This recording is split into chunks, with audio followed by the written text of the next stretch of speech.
The Malliard Report is recorded in front of a live virtual audience on Duck Pond. Tuesday nights, 9 p.m. Eastern, live. Malliard.com. Malliard.com. One more thing before we start. Let me turn it over to my friend that you may know from Ancient Aliens and Curse of Island and many other things. Robert Watworthy. On the Malliard Report, the views, thoughts, and opinions expressed on the show are solely those of the host and guests, and not necessarily of Evergreen Podcast, KillerPodcast.com, sponsor or affiliate, or any other individual or group. On the Malliard Report, the views, thoughts, and opinions expressed on the show are solely those of the host and guests, and not necessarily of Evergreen Podcast, KillerPodcast.com, sponsor or affiliate, or any other individual or group. Of course it isn't. That's par for the course. What else is new? So yeah, scramble over to YouTube, guys. Of course, you can't hear me.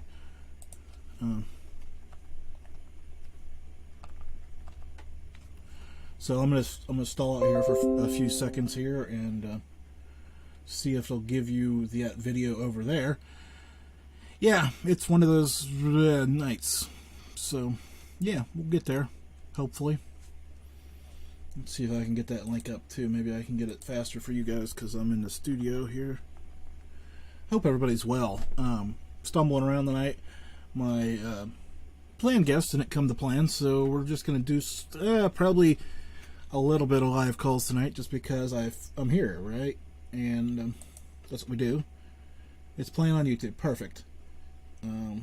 So if you want, Germantown Runner, if you want to share that link over here so people can listen to us. And William Pullin, I'll call you back in just a second. I was just trying to make sure all the audio bells and whistle and everything was working on my end, so that's why I did not answer your call the first time around, because important things are going on here. It kind of gets confusing when I have too many little blinky meters going on at one time, because that's what it does.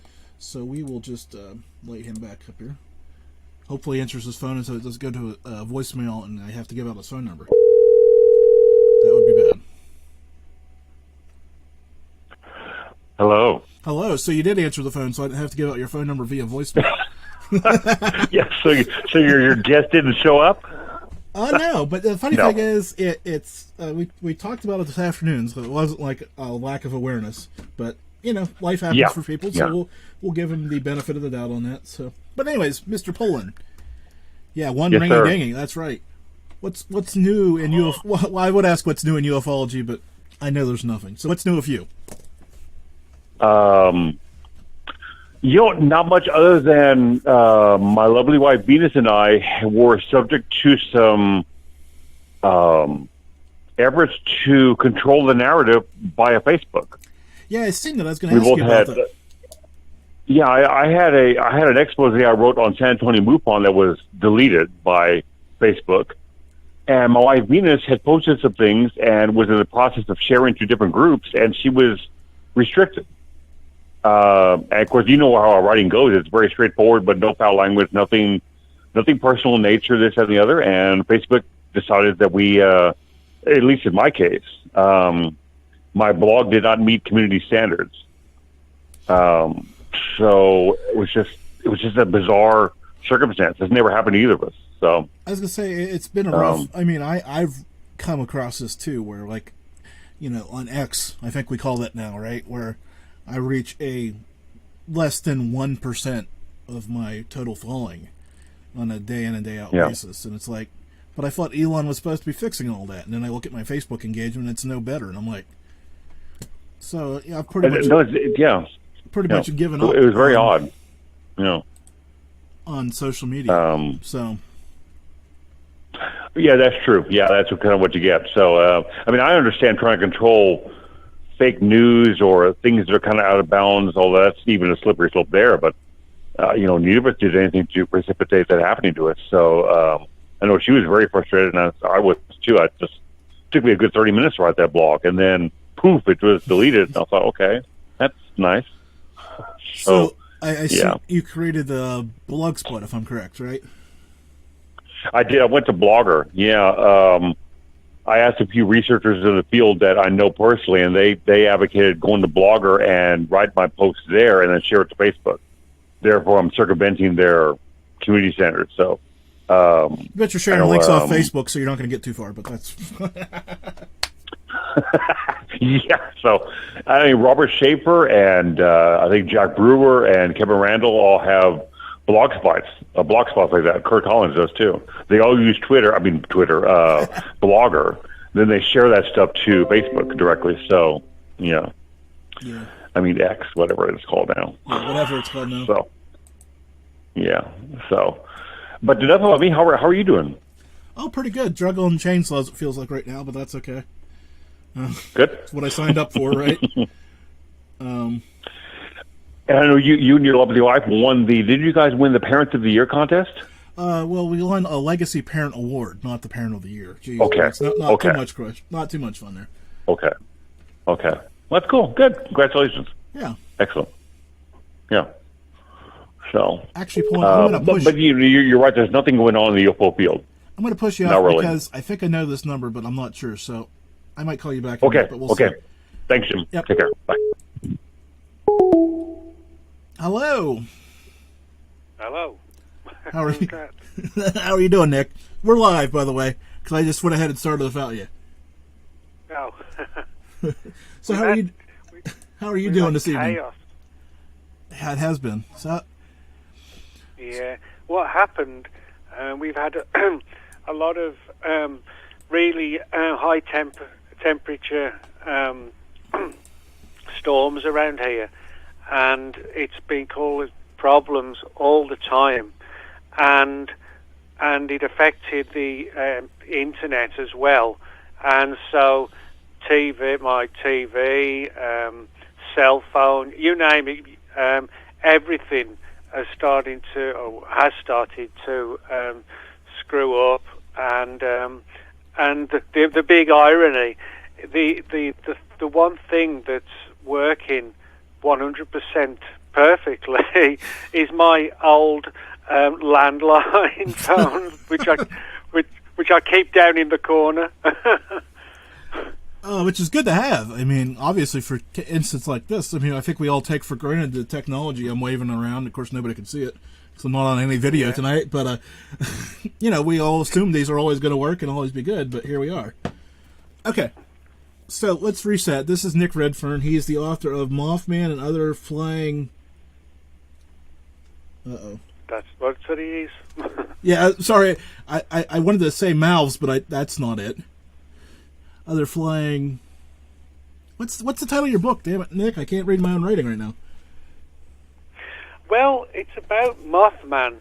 But I'm sure everybody who knows about Mothman, you'll know from the 1960s when there was a disaster in Point Pleasant, West Virginia, when the city of Point Pleasant was sort of for about several months was flying across the skies over Point Pleasant, this giant creature with these sort of glowing red eyes like a giant bat, but also sort of superficially almost kind of human in some ways, and in December of 1967 everything came to an end when dozens of people died in the the nearby river, and from there everybody, or if not most people, thought that that Mothman was responsible for killing these people who died from drowning. And so Mothman since then has been perceived as like a Grim Reaper type of thing. Now, and then the stories about Mothman have pretty much gone off. I mean, there have been a few sightings of Mothman over Point Pleasant even then, but most people have forgotten about it and it just went away. But what's really intriguing but also disturbing is that in about the last I would say 6 weeks 8 weeks since from now, I've been getting a lot of people who said that they were having these bizarre dreams and nightmares, and the nightmares were of Mothman hovering over a mushroom cloud, as if Mothman is sort of getting ready to create another disaster. And of course, you know, when you're talking about radioactive mushrooms clouds, you know, that gets a bit or very disturbing.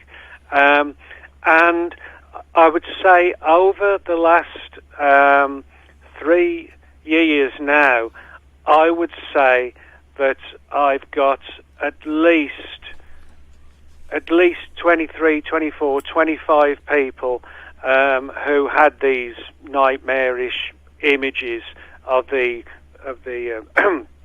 with the cloud and Mothman just hovering around, and many people are really sort of frightened, which is, you know, well, which is understood really. And so we've gone from 1967 to now, and we're talking about either two different Mothman creatures or the same one, or it's multiple Mothmen, so to speak. But there's a lot of weird stuff happening right now with these dreams, these nightmares, and all connected with the red eyes, the black wings, and the possibility of some sort of war. But let's hope that doesn't happen. But there's so many people talking about this. I mean, it's and having these dreams and nightmares.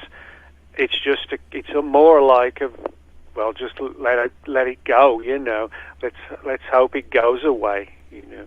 So, is there any I don't want to say direct connection between these people, because I'm assuming there isn't that, but like age, location, or anything like that, or are they just scattered out everywhere? Well, that's a good question, but the answer actually is no, and the reason because it was completely different, you know, with back in the 60s, because right back then, you know, we had images of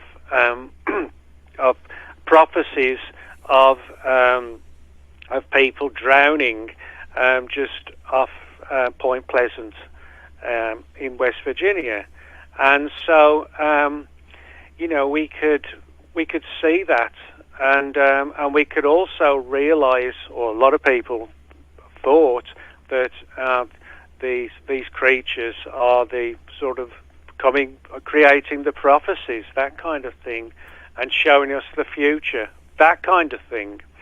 And so, but today, now it's very, very different, and it's not quite so easy now. But today, I mean, the whole thing is sort of a nightmare, and but there's no real change in the format of the Mothman, how it looks, and so on. And again, you know, what comes next is the next question, I guess.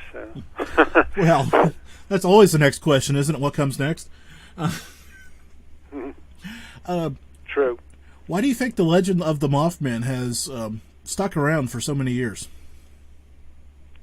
Well, it's interesting because although people call Mothman, there are actually multiple different creatures, and some of them which are almost identical to Mothman as well. So it's possible we're not actually dealing with one Mothman. We might be talking about a similar type creature, but somewhat similar, or possibly we just think it's a Mothman because it's got wings. It could be the rest of it could be different, and that actually comes out in some of these cases. For example, in the early 1950s, a creature was seen that was almost identical as the creature that we call Mothman. But this one was seen in Houston, Texas. Now, if you Google the Houston Batman, you'll find the story of the Houston Batman. And he, or it, or she, whatever it was, looked exactly like the picture on the cover of the first publication of the Mothman Prophecies that John Keel put together. And so basically what that means is there's a distinct possibility that all of these large flying humanoids that we're seeing, they may be separate ones. They may all be separate. There's another one. There's one called Bat Squatch, which is supposed to be like a Bigfoot with wings. That's not a joke, but people call it Bat Squatch. And then you've got, going back thousands of years ago, you've got like harpies and things like that, and so it is possible that all of these creatures, humanoid ones with wings, that there is a distinct possibility, as I said, is that maybe they're all sort of cousins to each other, so to speak. But the one thing they all have in common is that sort of bad luck, danger, that kind of thing. And again, it sort of throws out that imagery of death, of mystery, of something bad's going to happen, that kind of thing. So those are the key issues: the humanoid sign, the wings, the red eyes, and the prophecies, and seeing imagery of the future, and something's bad. But in 1967, it was bad enough, for the Silver Bridge to fall down of the Ohio River and to kill dozens of people who drowned. But if we're talking about Mothman getting ready for a nuclear attack, that kind of thing, or a prophecy along those lines, that would be, the worst possible thing ever. We just wouldn't be able to, survive one thing, Yeah, of course, you're sitting here describing this creature. Of course, I know it's not exactly the same, but here we are in the same stadium, I guess you'd say, the Jersey Devil. Yep, that's perfect example. That's another one as well. Yeah. Which is, it's uncomforting to think about all these different but very similar type things around the country. Mm-hmm. Oh yeah, there's so many other ones as well. You can literally go around the world, particularly in Africa. They have legends of creatures that again seem to be related to the Mothman phenomenon. And about 15 years ago, I went out to do a TV shoot about the Chupacabra with a friend of mine, John Downs, and who's an expedition guy. And when we went out there deep into the El Yunque rainforest in Puerto Rico, although we were talking about the Chupacabra, one of the interviewees said that she had seen this large humanoid type creature again with red eyes and looked almost again identical to Mothman, but this creature was seen in in the center of Puerto Rico. And so again, these things do seem to be all over the place, but it looks like now what we've got sort of like a boot, you know. It's like, you know, like your laptop goes out, you got to boot it, you know, and that's what it kind of sounds like in this situation, that these creatures sort of suddenly pop up, and they're suddenly flying around the skies, and again, nobody really knows where they're from, but you want to try and find the new Mothman, and well, should you do it? You know, should you keep thinking about Mothman? Should you try and call for it? It might not be a good thing to do, you know. Well, now that you mentioned that, it piques my curiosity, because, you know, there's people out there who think they can attract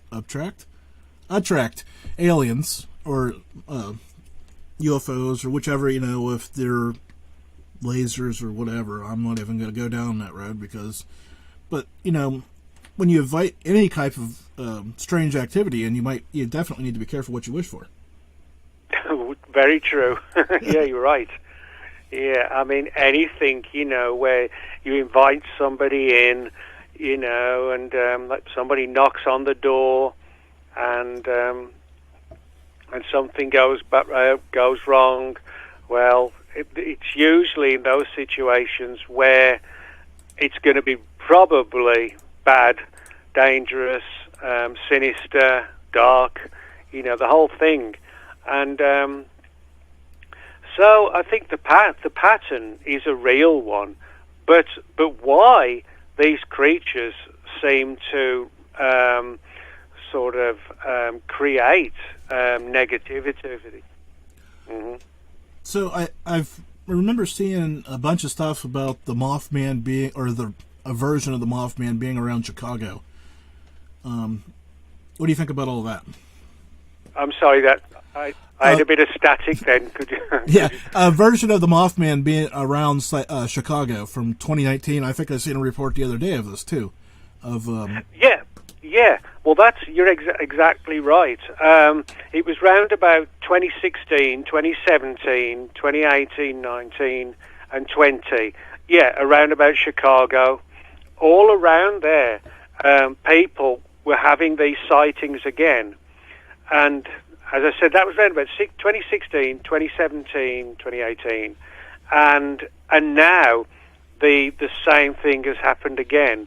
And where I'm getting most of them from, the sightings, or a lot of them, I should say, are in the Texas area, and also in California. But the same phenomenon is the same thing, and the people there having those terrible dreams, and with ruined cities, you know, place just flattened everywhere, and so yeah, it's people are seeing these memories, these dreams here, there, and everywhere, and now lots of people have come up with different ideas.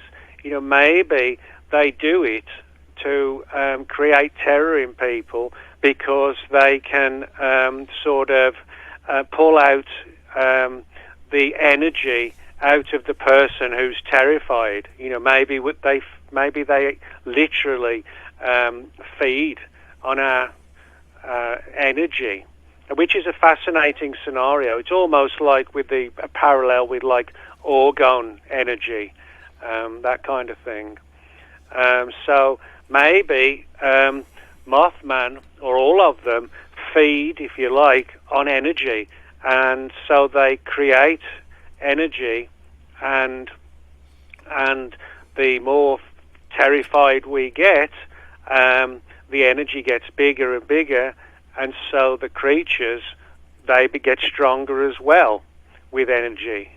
And so I think there could be multiple reasons, but but you're right. I mean, that's fascinating. That one particular aspect that you talked about, as to clusters of these creatures now seem to be coming here and there and back again, like they did back in Chicago about 6 years ago, and so who knows what the next time's going to be, but that is basically the the phenomenon and how it works, and the first one I ever heard of was called the Owled Man, literally the Owl Man, one of these creatures which looks like an owl, and this one started in 1976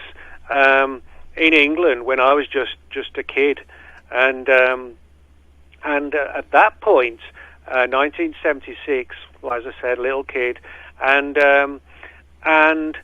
the English newspapers were talking about this, and the only difference between Mothman and Owlman is that Owlman obviously had a face like an owl, whereas Mothman had more of a sort of a ratty kind, has a sort of a more mothy face, if you like, and it was intriguing to me that. Years later, I thought, well, there was a time, Nick, when you were thinking about this Mothman creature, and then, and a few years earlier, you kept hearing these stories about Owlman as well. It was almost as if there was something there, sort of pulling it towards me, if you like, that kind of thing, and over the years. I've had some very weird, almost like synchronicities in relation to flying human entities. And I've had that happen to me so many times. It makes me really sort of feel that some people are somehow sort of pulled to these creatures. And again, maybe that be the reason might be, to extract the energy out of us, and they, in effect, feed upon it, which is very similar to what people say about the black-eyed children and the men in black, that supposedly they as well can sort of empty us of our fuel, if you like, and so maybe that is an ongoing situation, to see how they can live, and the answer is that, well, maybe they live on us. So I've got a random question for you, but you'll follow me, I'm sure. There's been people that claim to have pieces of UFOs, people that claim to have fur from Bigfoot, or to cast prints or anything, but have any of these cryptid birds turned up any physical evidence? Well, yeah, that's an interesting thing, because there's a couple of different types of, actually 3 or 4 different types of unknown, mysterious, flying winged creatures. Now, some do actually look like giant birds. We're not talking about Mothman, that looks partially sort of semi-human in some lights. Excuse me. But there are other cases where you can see much more, like, for example, the thunderbirds in Native American lore. I mean, they're sort of what you might call sort of magical, supernatural giant birds, which reportedly can grab people and take them to the skies and kill them, that kind of thing. And we've got the one I mentioned at Puerto Rico, which weren't really anything like Mothman, but they did have the glowing red eyes, and that is the angle on most of these things, and but there's more than that as well.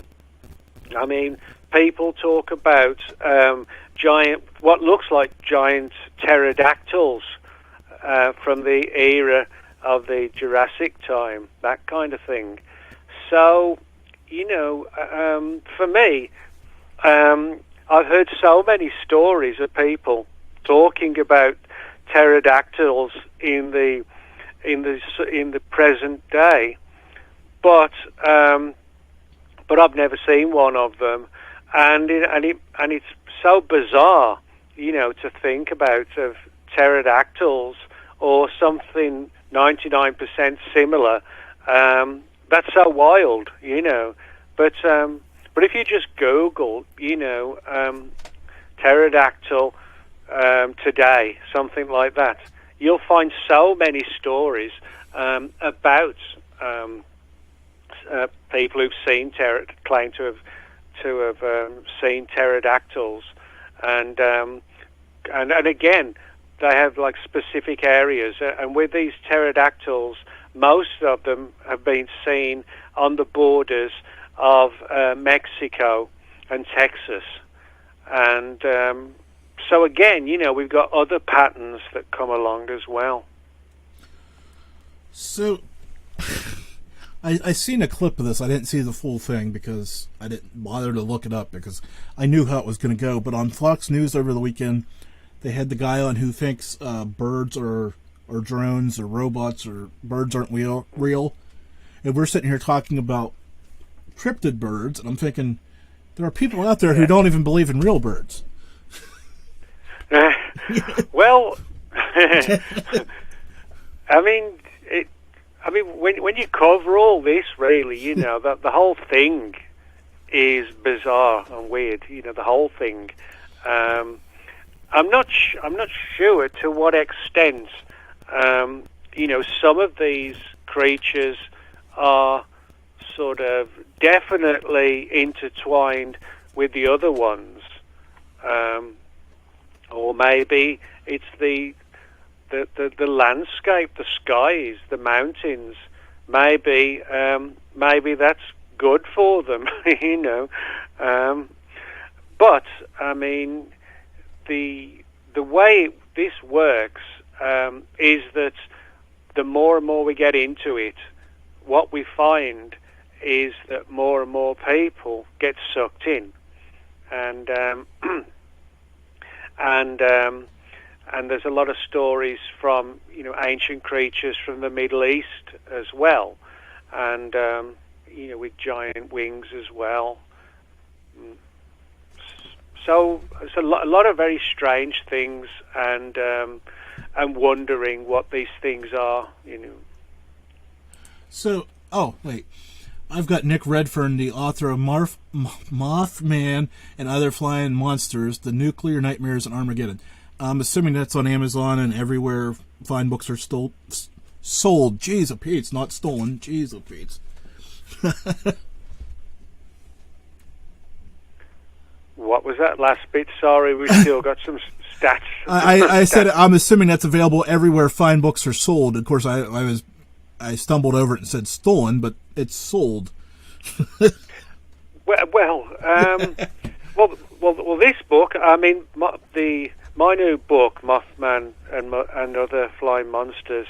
That one's only been out for about 2 weeks now, and there's been a lot of interest in the book, and sort of relative to the sort of things I've sort of mentioned in the books, and also particularly about that nuclear side. And I think a lot of that, is because of people. A lot of people are sort of a little bit worried, and scared about, could we have a nuclear war one day? And so, but I have got some very interesting, I should say.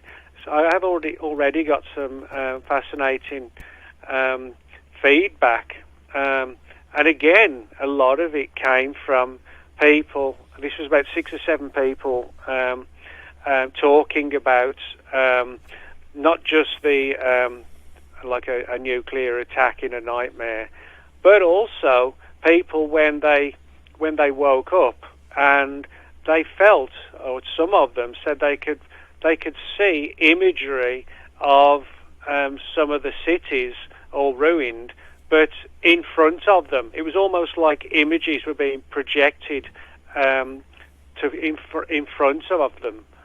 It's kind of as if you were sitting in a cinema and you were looking at the screen. And then after about 5 or 10 seconds, it just quickly went away. So, and that was one of the weirdest kinds of stories I got within the first week of the book. And so I'm pretty sure there will be a lot of other stories, because I mean, we are literally seeing these sort of these winged humanoid creatures all over the place. But like I said, what really does fascinate me is that things like particularly the Houston Batman and Mothman, they, although you see on some of the TV in images and newspapers and magazine images, it's been altered. But in the original, if you see the original pictures of the of that one, the Houston Batman and Mothman, they really were almost identical, which does make me think that there was not just one Mothman. You know, there could be colonies of them. You know, it's not impossible. So, do you think all sightings of Mothman are a harbinger for something bad to happen, or is it just coincidence? Yeah, well, that's a good question, because I actually do believe most of these are connected, and you know, a lot of them have these wings. A lot of them have the red eyes. However, but there are significant differences. Some of them are feathery. Others, they're just sort of more leathery.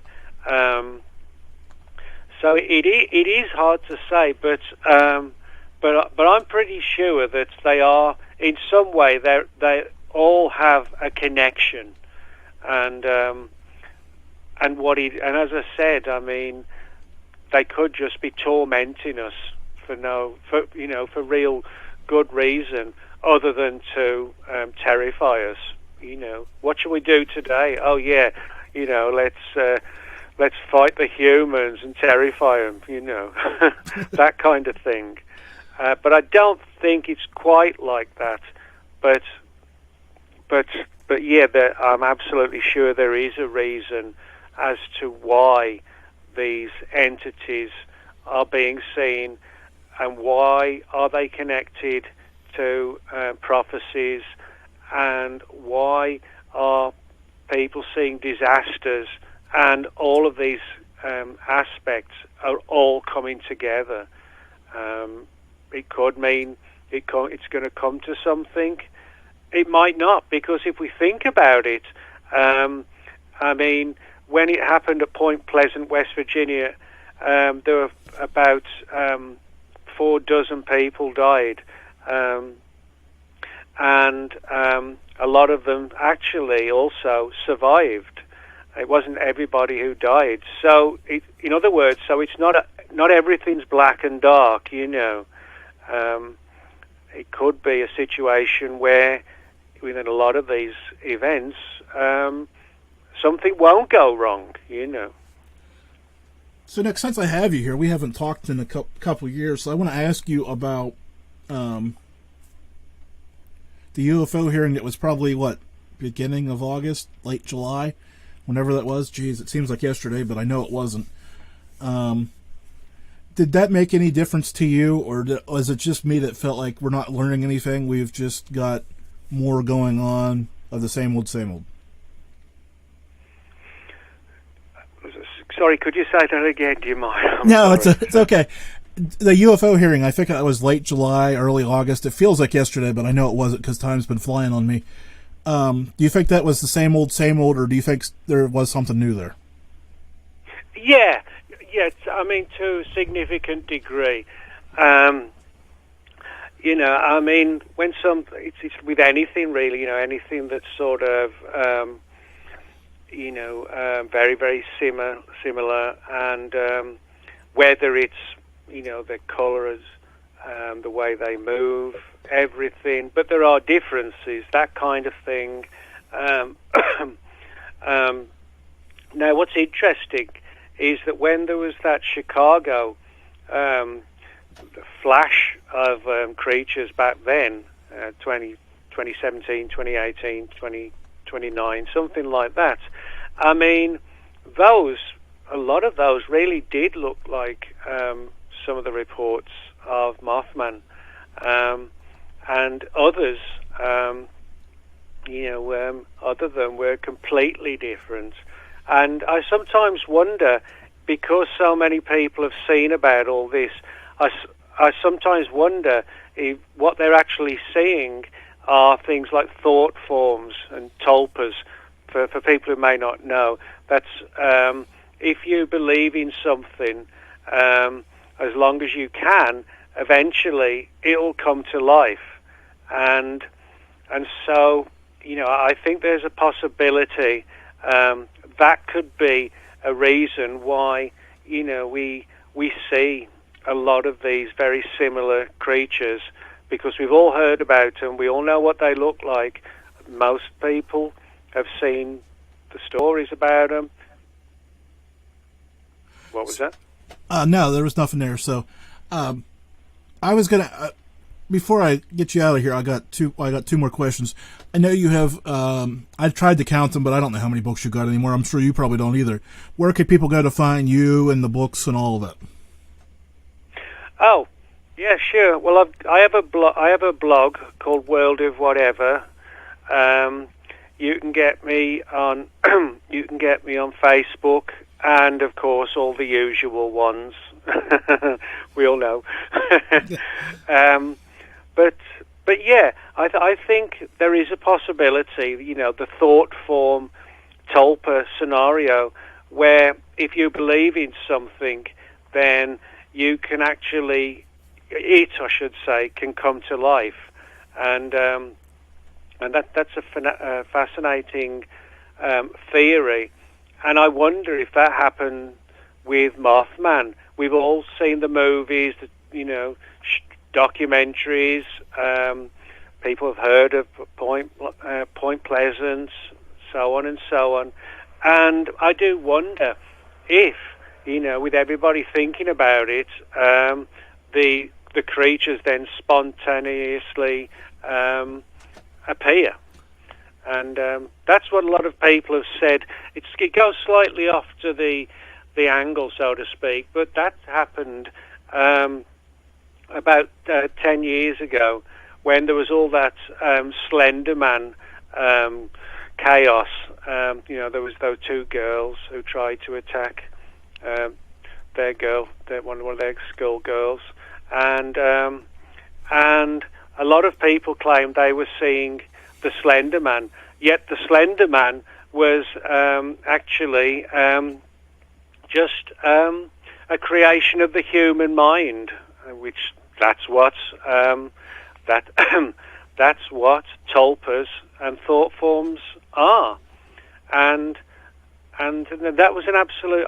I actually wrote a book about Mothman when the excitement and everything and the chaos started, and at that time I was at most of those places, and what I saw was not Mothman or anything like that, and I didn't see the Slender Man, but I ended up speaking to dozens and dozens of people who said they had seen the Slender Man, and that they swore that they'd seen it, and the real one, you know, like 12, 13 foot feet high. This skinny little thing, in some ways, with this just like a horrible, screepy thing, And so the situation is very similar to Mothman. I think it's possible that maybe something like Mothman, and any of the similar ones, and you've got things like Slender Man, all of them could be coming out of our mind because we're thinking about them so much, and then they have the ability to break out of their strange, so to speak. So I think something along those lines as well could happen. The people are seeing Mothman because people are talking about Mothman, and somebody starts talking about Mothman, and then vice versa, and on and on and on. So maybe we are seeing things of our own creation, and we're not able to stop it, So, Nick, I can't remember if you've been on as long. It's been that long ago, so I don't remember if you answered this question before or not. So I'm going to ask you again. If I ask you before, I'm sorry. What is your favorite breakfast? My favorite breakfast? Is that what you said? Yeah. Oh dear. I'd probably say toast. I'm not a big breakfast eater. I never go to anywhere to get food. I get up in the morning. I'll make I'll have some toast, margarine, and put some red jelly and a couple of slices. That does me. I don't care. I think the last time I've been gone somewhere to breakfast, I couldn't tell you when it was. Well, Nick, 10 years? I don't know. Well, I appreciate you working with me today and trying to get this through, and I appreciate you still making it through. I should probably tell the audience that we had a big disaster with something to do. It was sort of 99% to do with the internet, but where I lived, there were some problems, and the last minute I didn't think we were going to do the show, but luckily we did. But yeah, it's one of those situations where you have to go back to sort of old days. I was saying that you won't believe this, but about 5 or 6 years ago, I found in one of the cupboards in one of my moves, I found an old landline phone. And I thought, yeah, it's one of those quaint ones, and eventually we had to use one of an old landline for this interview, which was like one of the most bizarre things I've ever heard. In one way, you've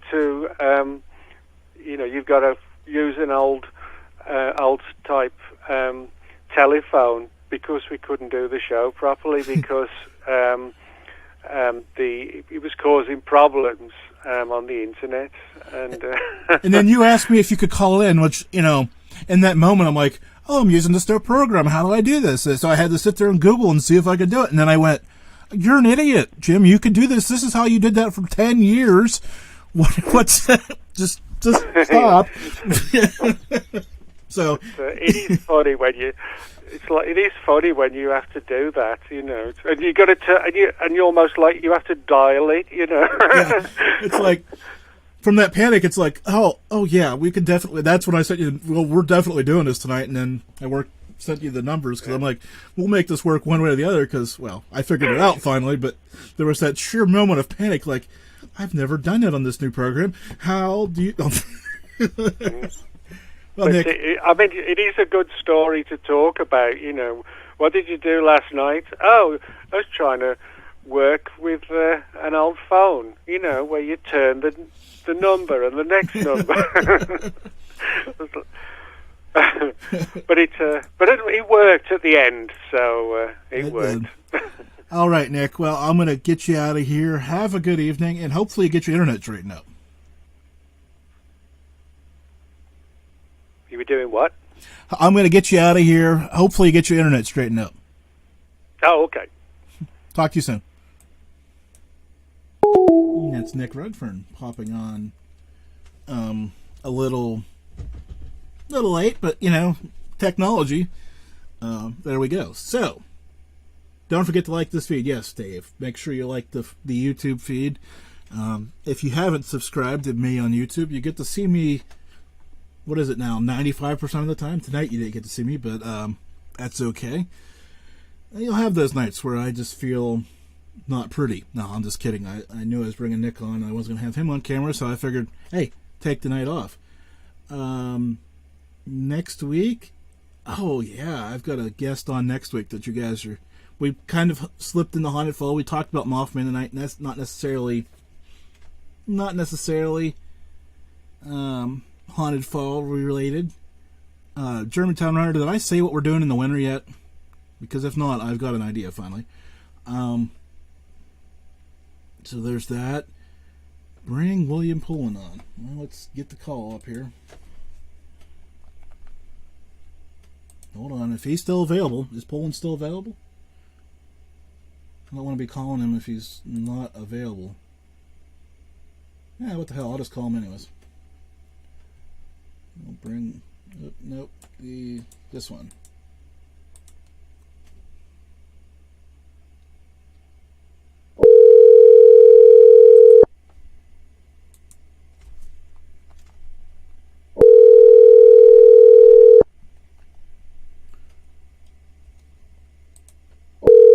Uh-oh. He might be doing something else right now. Okay, we'll hang up on him so I don't give out his number on live recording. I don't want to be doing that to him. But yeah, so there's that. Okay, so I hinted at it, but I didn't say specifically what we're going to do, right? Because I do have this idea now, and I don't want to be tracking back over something I've already said. So, while I wait for Germantown Runner to make sure it confirm my thought that I didn't say what we're doing, I just want to thank everybody for...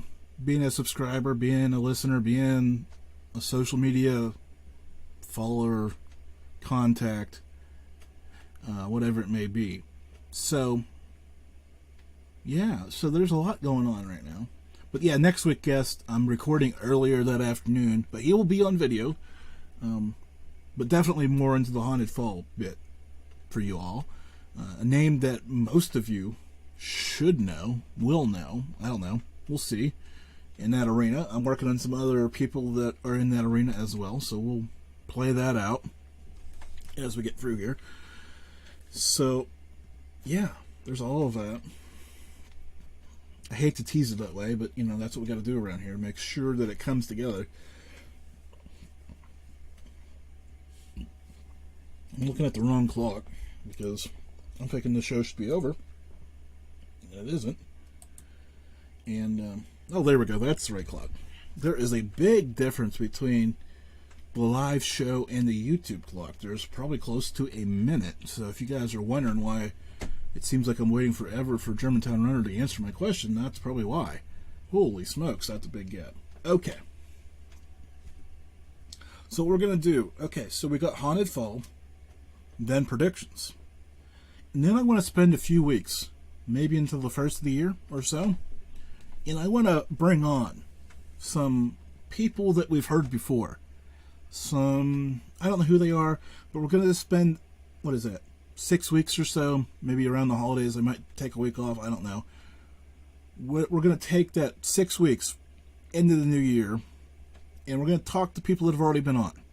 We're going to bring back some of our favorites, some of the people that may have something interesting to say, like Nick Redfern, maybe that type of guest. Somebody who's been on, it's been a while, but we want to catch up with them. So that's what we're going to do from that second week in November to the first of the year. I think that's early winter, and then I'm not exactly sure, but we'll flip the page and flip the calendar, and we'll do something different going forward. Yes, Germantown Run, that's one of the names that is definitely on my radar. So let's do that. Let's have a little, I don't know, I need some alliteration here. Winter wrap-up, maybe? Is that good? I think that might be it. Just kind of bringing on some people, like Germantown Runner popped up one in the chat room. I'll definitely try to bring him back on. Just some people. There's a bunch of people that we love to hear from, and because of the nature of the beast, we don't always get to hear back from them. So, yeah, he'd be a good one too, because I don't think we very scratched the surface with him. So, if you're not on the duck pond, you're wondering who these names are we're talking about, me and Dave.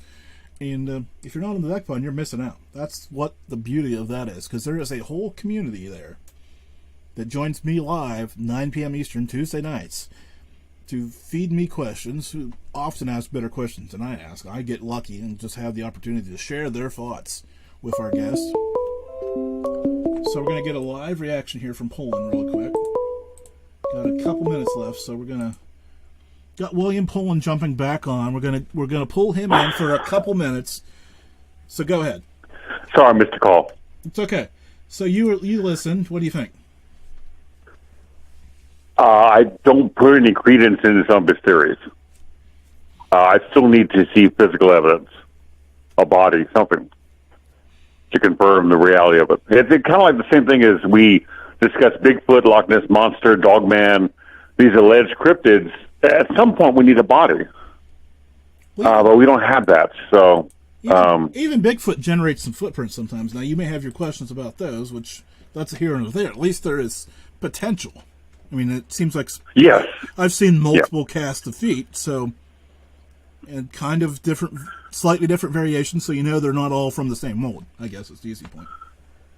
Yeah, and that's when you discuss cryptozoology, you have the possibility of gaining physical evidence, scat, footprints, blood, damage to vegetation. You can tell a creature is there without a body. But some of these other tales, there's nothing been recovered. And when you talk about pterosaurs or other physical creatures that once existed on the planet, you can't have just one. You would have to have a breeding population, meaning hundreds. And if there were hundreds of pterosaurs alive in South Texas, we'd see them. Some idiot would have shot one, in fact. So we just don't have that. So, which is a tough standard. Yeah, I mean, we convict people of crimes and put them to death with no physical evidence, just testimony. So that does occur. But in the sciences, you need physical evidence, and we just don't have that.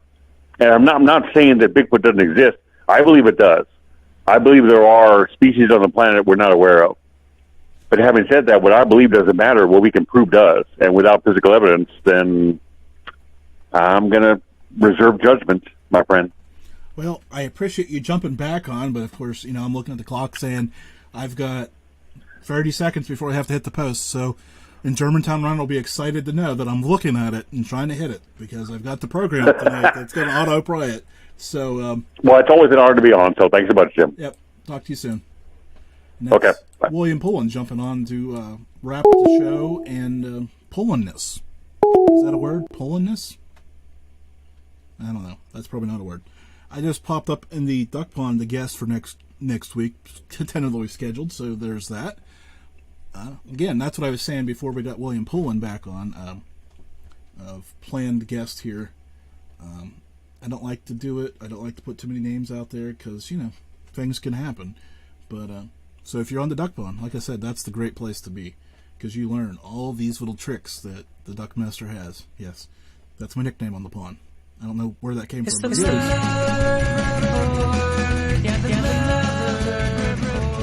I want to thank you for joining us. It's been a good show tonight. I hope you enjoyed it. Take a few moments, subscribe, share, all the fun stuff. You know how to do it. I don't have to tell you. Just be ready for next week. It'll be sooner than you think.